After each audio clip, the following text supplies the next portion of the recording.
आपने चेक करना है कि मेरी यूएसबी लगी है कि नहीं। कई दफा कुछ अभी मैंने लगाई है, कनेक्ट हो गया। जैसे मोबाइल के साथ आप चार्जर लगाते हैं, जैसे ही लगाते हैं एक वाइब्रेशन सी होती है, और यस करेंगे, ओके। जैसे ही आप ओके करते हैं, सबसे पहले जो ऊपर उसने कनेक्ट की है नो लेबल 16 GB, वो क्या चीज है? जो आपने यूएसबी कनेक्ट किया, ऑटोमेटिकली उसको डिटेक्ट कर लेगा, ऑटोमेटिकली उसको लोड कर लेगा, ऑटोमेटिकली उसको वो पकड़ लेगा। उसको पता चल गया है कि इसमें अभी मैंने फाइल बनानी।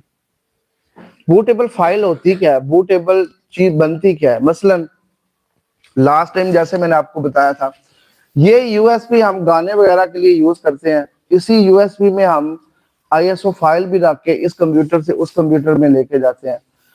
फिर वो जो तरीका होगा वो सिंपली में डाटा ट्रांसफर होगा। इधर से पिक्चर ली, उस कंप्यूटर में ला के पेस्ट कर दी, क्या हो रहा है? डाटा। लेकिन डिवाइस कैसे बनेगी? जब दो चीजों के दरमियान तीसरी चीज शामिल हो जाती है, जो मेन किरदार अदा करती है इस चीज को बूटेबल डिवाइस बनाने का, वो है आपका बूटेबल सॉफ्टवेयर, जो यूएसबी को डिटेक्ट करेगा, उधर से आपकी आईएसओ फाइल को करेगा, और उनकी एक बैकअप बना के यूएसबी के अंदर रख देगा, एक सेटअप बना के यूएसबी के अंदर रख देगा। वो जैसे ही आप सिस्टम के साथ कनेक्ट करेंगे तो सिस्टम को उसी टाइम पता चल जाएगा कि ये सिंपल यूएसबी नहीं है, ये एक डिवाइस बनी हुई है। जैसे लास्ट टाइम मैंने आपको एग्जांपल दी थी कि डिवाइस कैसे पता चलता है। जैसे आप मोबाइल की जो यूएसबी होती है उसको अडाप्टर के साथ लगाते हैं तो मोबाइल को पता लग जाता है कि अभी इसको चार्ज करना है। वही यूएस केबल आप कंप्यूटर के साथ लगाते हैं तो उधर ऑप्शन मोबाइल पे आ जाते हैं। आप डाटा ट्रांसफर करना चाहते हैं, आप नेट कनेक्ट करना चाहते हैं, आप कैम यूज करना चाहते हैं, कितने ऑप्शन आ जाते हैं। क्यों? वो एक डिवाइस के साथ लगा हुआ। ठीक हो गया ना? जब आप किसी डिवाइस को किसी चीज के साथ कनेक्ट करेंगे ना, फिर उससे रिलेटेड ऑप्शंस आएंगे। वो डिवाइस आप बना किस लिए रहे हैं उसका मालूम होना आपको बहुत ही जरूरी है कि ये किस मकसद के लिए हम यूज कर रहे हैं और क्या होगा इसका। अगर हम लोगों ने इसके अंदर फाइल बनाते हैं यूएसबी पर अपने दूसरे डिवाइस पर लगाए तो शो फाइल शो होगी। मसलन इसके अंदर मतलब जैसे यूएसबी के अंदर डाउनलोड करनी है, ठीक है, इसके साथ कनेक्ट करेंगे, इसके अंदर भी आएगा। हाँ, वो उस हालत में है कि जब आप डाटा ट्रांसफर के लिए यूज करेंगे। जब आप सिंपल यूएसबी बनाएंगे, मतलब सादी यूएसबी है ना, इसके साथ लगाएंगे, जैसे आप गाने करते हैं वैसे ही रफ्स का सेटअप रख के अपने कंप्यूटर में वो रफ्स आ जाएगा। लेकिन जब ये डिवाइस बन जाएगी ना, तो फिर इसमें ना कोई आप गाना रख सकते हैं ना कोई चीज रख सकते हैं, फिर ये आपकी डिवाइस ही रहेगी। अभी मैं आपको बता रहा हूँ एक टाइम पे एक ऑपरेटिंग सिस्टम बनाना। नेक्स्ट लेक्चर में बताऊंगा एक ही बूटेबल डिवाइस में आप दो ऑपरेटिंग सिस्टम रख सकते हैं, विंडो 10 भी विंडो 11 भी। उसके लिए बूटेबल सॉफ्टवेयर अलग होगा। अभी बताने लगा हूं सेम एक यूएसबी और एक ऑपरेटिंग सिस्टम। ओके जी, उसके लिए हम क्या करेंगे जी? सबसे पहले उसने हमारी ऑटोमेटिकली डिवाइस को कर लिया ना जी। अभी वो बोलता है कि सिलेक्ट करें किसको, डिस्क को या आईएसओ इमेज को। प्लीज सिलेक्ट बोल रहे हैं ना। अगर आपके पास सीडी में विंडो है तो उसको सिलेक्ट करें, और अगर आपके कंप्यूटर में है तो उसको सिलेक्ट करें। तो हम क्या करेंगे? सिलेक्ट पे क्लिक करेंगे। कहां पे? ये देखिए हम सिलेक्ट की तरफ गए। अभी हमारी आईएसओ फाइल कहां पे पड़ी हुई है? मैंने रखी थी डी ड्राइव में। ये नजर आ गई आपको? कंप्यूटर में आपके पास आईएसओ फाइल होनी चाहिए। आईएसओ फाइल डॉलर्स में मिलती है, फ्री नहीं मिलती। हाँ, कैसे मिलती है? डॉलर्स में, फ्री नहीं मिलती। हाँ जी, लेकिन जो फोकस करेगा, ध्यान देगा, उसको फ्री ऑफ कॉस्ट दी जाएगी। और ये ऐसी चीज है कि दुकानदार आपको विंडो करके दे सकता है लेकिन डिवाइस बना के नहीं दे सकता। और ये डिवाइस बना के आप सेल भी कर सकते हैं कि मेरे पास विंडोज की डिवाइस है, आपको चाहिए। अगर आपकी 400 की यूएसबी है, आप डिवाइस में उसको 1500 2000 में सेल कर सकते हैं। ठीक है, तो इसको गौर से देखना है, ये बड़ी इंपॉर्टेंट चीज है। आ जाएंगे हम आईएसओ फाइल में और ओपन कर लेंगे। अभी आपकी आईएसओ फाइल बन गई, सेलेक्ट कर ली उसने, ठीक हो गया। अभी इधर जो चीज देखनी है ना बच्चे, उसकी तरफ गौर करना है लाजमी। अगर आपके पास पुरानी जनरेशन का लैपटॉप है जिसमें हार्ड डिस्क लगी हुई है, उसके लिए बूटेबल डिवाइस अलग होगी। अगर न्यू जनरेशन है 6, 7, 5, 6, 7, तो उसके लिए अलग यूएसबी यूज होगी, टाइप अलग होगी। उसमें दो टाइप्स हमारे पास होती हैं, इसको जरा डिटेल से समझना जरूरी है। एक है एमबीआर और एक है जीपीटी। अभी ये ऐसी डिटेल है, इसको जो समझ गया वो बूटेबल डिवाइस की थ्योरी को समझ जाएगा। हाल ही बूटेबल डिवाइस बना के आप उससे विंडो इंस्टॉल नहीं कर सकते जब तक आप इसकी डीप में नहीं जाते। आपके पास यूएसबी बनी है, कंप्यूटर में लगाएंगे, सेटअप की तरफ जाएंगे, वो बोलेगा नहीं खत्म। तो इसको गौर से देखना है। एमबीआर जिसे आप बायोस कहते हैं, पुरानी हिस्ट्री। कंप्यूटर जब आप ऑन करते हैं, आपकी बायोस सबसे पहले क्या करती है, कंप्यूटर को चेक करती है। आपका साउंड कार्ड, मदरबोर्ड, सप्लाई सबसे होके फिर एंड पे जाके कंप्यूटर ऑन होता है। वो जो हमारे पास टाइप होती है वो एमबीआर में आती है। लेकिन आपके सिस्टम में जिसमें एसएसडी लगी हुई है, अपग्रेड जो पार्टीशन, वो जीपीटी है। जैसे ही आप क्लिक करते हैं विद इन 3, 5, 6 सेकंड में आप मेन स्क्रीन पे आ जाते हैं। कि वो कंप्यूटर को कितनी स्पीड से चेक करती है, वो हमारी जीपीटी है। अगर आपके पास इस तरह का कोई सिस्टम है, ये आप इसको अपग्रेड करना चाहते हैं, अभी इसके अंदर अगर विंडो करनी होगी हमें, तो कौन सी मैं यूएसबी लूंगा? एमबीआर। आप जीपीटी लगाएंगे वो नहीं होगी इसके अंदर। कुछ चीजें ऐसी होती है जो आपको प्रैक्टिस से समझ में आती है जब आप वो काम कर रहे होते हैं। अभी इधर आपको जो बूटेबल डिवाइस बनानी आसान लग रही है, ये चीजें आसान लग रही हैं, लेकिन जब आप ऑपरेटिंग सिस्टम को इंस्टॉल करने की तरफ आएंगे ना जैन भाई, तो फिर वहां पे आपको कुछ प्रॉब्लम जो है ना वो आएंगी। उनको असल प्रॉब्लम्स को वो सॉल्व करना होता है। कई बच्चे ऐसे हैं जिनके पास बूटेबल डिवाइसें बनी हुई हैं और वो फिर भी अपना सिस्टम लेके शॉप पे जा रहे हैं। सिर्फ इस दो चीजों को अगर आप समझ गए तो समझे आप ऑपरेटिंग सिस्टम को इजीली इंस्टॉल कर लेते हैं। इसका एक आसान सा कुलिया आपको बताता हूं। अगर आपके सिस्टम में लगी हुई है हार्ड डिस्क, ठीक है, तो फिर आप उसमें एमबीआर टाइप बना के डिवाइस लगाएंगे। और अगर एसएसडी लगी है तो फिर हम जीपीटी की तरफ जाएंगे। कई दफा ऐसे होता है कि कोई पुरानी जनरेशन है, जैसे 5th जनरेशन है, वो उसमें हार्ड डिस्क लगी भी हो, वो फिर भी जीपीटी की तरफ से इंस्टॉल हो जाती है। लेकिन वो तब होती है जब आप उसकी बायोस की सेटिंग में जाते हैं, वहां से जाके आप उसको जीपीटी सिलेक्ट करते हैं तो फिर होगी। क्यों? उस बोर्ड में जीपीटी का ऑप्शन मौजूद होगा, ठीक है ना। इसीलिए कह रहा हूं कि जब आप ऑपरेटिंग सिस्टम इंस्टॉल करते हैं ना, कुछ प्रॉब्लम्स वहां पे आती हैं, तो वो प्रॉब्लम सॉल्व जब करते हैं ना, फिर आपके नॉलेज में थोड़ा थोड़ा इजाफा होता है। हाँ अच्छा, अभी इसको इंस्टॉल किया था, इसमें ये प्रॉब्लम आई, ये सेटअप में जाके मैंने इसको सॉल्व किया।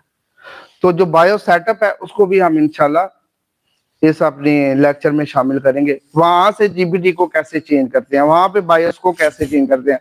लेकिन 100 में से 99 जो है वो कुलिया यही है कि जो हार्ड डिस्क सिंपल लगी होगी, आप उसको एमबीआर से कनेक्ट करके इंस्टॉल करेंगे तो आपका ऑपरेटिंग सिस्टम हो जाए। ठीक हो गया? अभी आपको समझ आई इन दोनों की? ठीक हो गया। और किस वजह से ये दो चीजें हैं वो भी मैंने आपको डिटेल से समझाई। ठीक हो गया जी? अगर लेक्चर में नहीं है, अगर आपको कोई भी इन दोनों में अभी भी बात समझ नहीं है तो आप पूछ सकते हैं। जी दैन भाई समझ आई? मसलन यानी ऑपरेटिंग सिस्टम जो है वो उसको इंस्टॉल करने के लिए इन दो बूटेबल डिवाइस जब आप बनाते हैं उसमें फिर आप ऑपरेटिंग सिस्टम को इंस्टॉल करते हैं, ठीक है। अगर आपके पास ओल्ड जनरेशन है, फर्स्ट सेकंड थर्ड, ठीक है, तो उसके लिए ऑपरेटिंग सिस्टम उसमें भी विंडो 10 भी चलेगी, करते हैं ना आप। तो उसके लिए फिर आपको जो बूटेबल डिवाइस बनानी होगी वो यहां से हम सेलेक्ट करेंगे MBR में। अगर SSD होगी तो मैंने जो आपको एग्जांपल दिया है वो दिया है देसी टाइप, जो आपको इजीली समझ आ जाए। मेरे ख्याल से जो मैंने डिटेल दी है अभी ये दोनों मिक्स हो गए हैं, है ना जी। अच्छा, ये क्योंकि मैं जीपीटी और बायोस को डिस्कस नहीं कर रहा था, हम डिस्कस कर रहे थे इसको, बूटेबल डिवाइस को। जब आप किसी पुरानी जनरेशन में बूटेबल डिवाइस लगाते हैं ना, पुरानी जनरेशन में, तो वो जीपीटी टाइप में लगाएंगे तो वो बूट नहीं करेगी।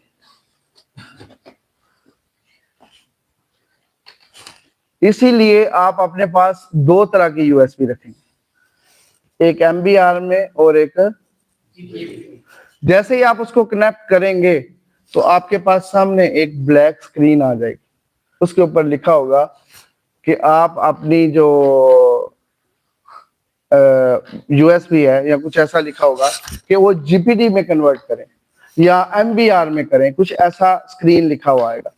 वो बात करने से पहले मैंने आपको बताई है कि ये तब आपको मालूम होगा जैसे ही आप ऑपरेटिंग सिस्टम डिफरेंट सिस्टम में इंस्टॉल करेंगे ना, तो वो आपको साथ साथ आपका एक्सपीरियंस बढ़ता जाएगा। जो जो प्रॉब्लम्स आती जाएंगी ना, फिर आपको ये चीजें समझ में आएंगी कि MBR क्या है और जीपीटी क्या है। सिस्टम ऑन पुराने हो या नए हो, लेकिन जब ऑपरेटिंग सिस्टम इंस्टॉल करते हैं ना, उस टाइम पे बूटेबल डिवाइस जो है ना, ये दो तरह की काम आती हैं। जो पुराने हैं जिनमें हार्ड डिस्क लगी हुई है वो आएंगे आपको MBR में, और जो SSD वाले हैं वो ज्यादातर, कुछ ऐसे सिस्टम हैं 5th जनरेशन तक के जो जीपीटी यूएसबी को भी सपोर्ट करते हैं, ये मैंने स्टार्ट में आपको बोला है। लेकिन 99% जो है ना वो MBR से होंगे। इसीलिए आप अपने सिस्टम में दो यूएसबी अपने पास रखेंगे, ताकि आपको जब भी प्रॉब्लम आए, अगर वो नहीं हो कर रही तो आप दूसरी लगा के देखें तो दूसरी चल जाएगी। इसका मतलब ये है कि कोई भी प्रॉब्लम आएगा तो आपके पास उसका सलूशन मौजूद होना चाहिए। वो तब होगा जब आपको वो दोनों बनानी आती है। जी, अभी हम आते हैं बूटेबल डिवाइस की तरफ।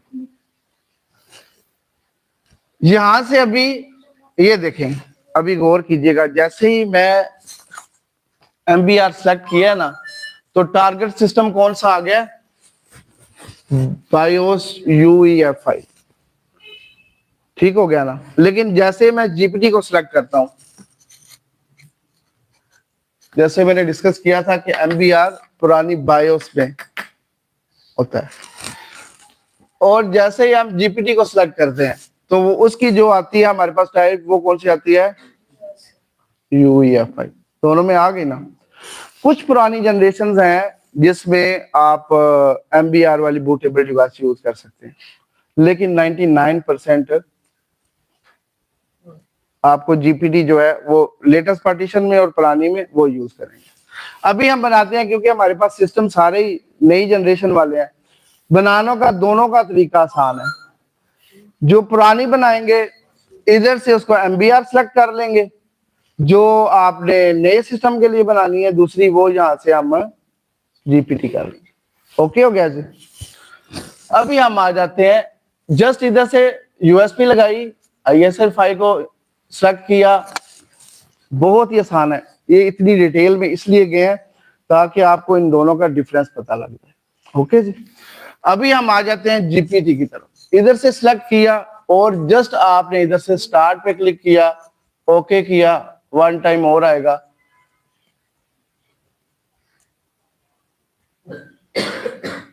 ओके करेंगे और आपकी डिवाइस बनना शुरू हो जाएगी। इतनी डिटेल में जाना सिर्फ आपको समझाने के लिए था। बूटेबल डिवाइस बनानी बहुत आसान है।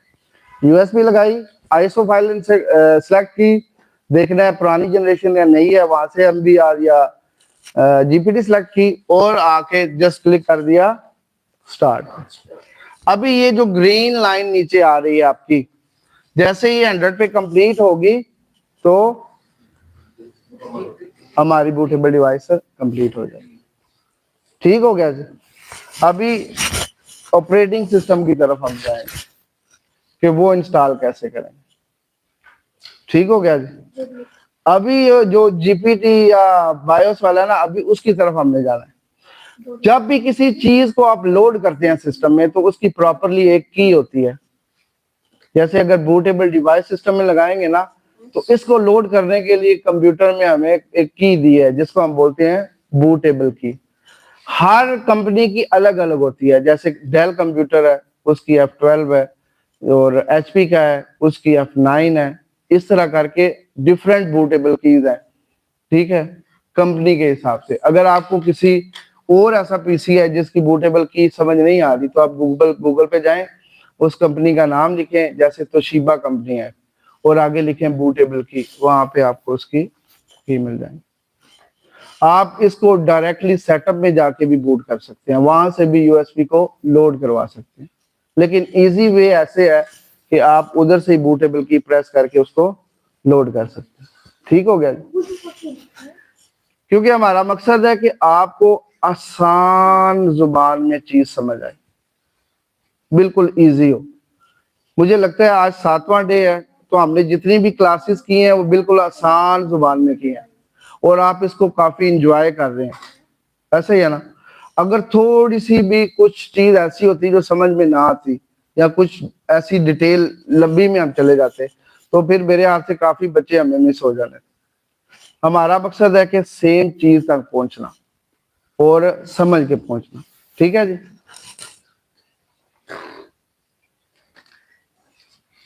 अभी जैसे ये 100 पे जाएगी तो ऊपर साइन आ जाएगा रेडी का, तो आपकी बूटेबल डिवाइस रेडी हो गई है।